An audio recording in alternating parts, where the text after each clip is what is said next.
Hello, welcome back to the channel. Today we're going to quickly walk you through the process of setting your preferred language in Slack, the 2025 version. Now, let's get started. First up, open your Slack workspace. This is where all your team's communications happen, and it's important to have it in a language you're most comfortable with. Next up, click on your name or profile picture in the top right corner. This will reveal a drop-down menu. The reason we do this is because this menu is the gateway to your personal settings in Slack. Now, from the drop-down menu, select Profile and Account. This takes you to your Profile and Account settings page.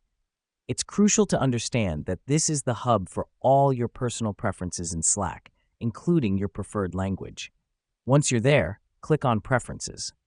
Now, this is where things start getting interesting. Preferences is the section where you can customize your Slack experience to your liking. And yes, that includes language settings as well. In the Preferences, navigate to the Languages and Regions section. By clicking here, we're homing in on the specific settings for language and region. This helps us because it's here that we can specify the language we want Slack to use. Finally, select your preferred language from the given options and hit Save. Let me explain why this matters.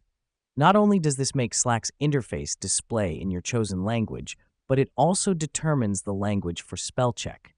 So it's not just about understanding the app better, it's also about communicating more effectively with your team.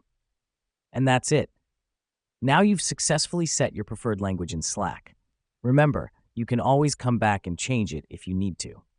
So, to wrap things up, we've learned how crucial it is to have Slack in a language we're comfortable with, how to navigate to the language settings, and finally, how to set our preferred language. Thanks for joining me, and see you next time.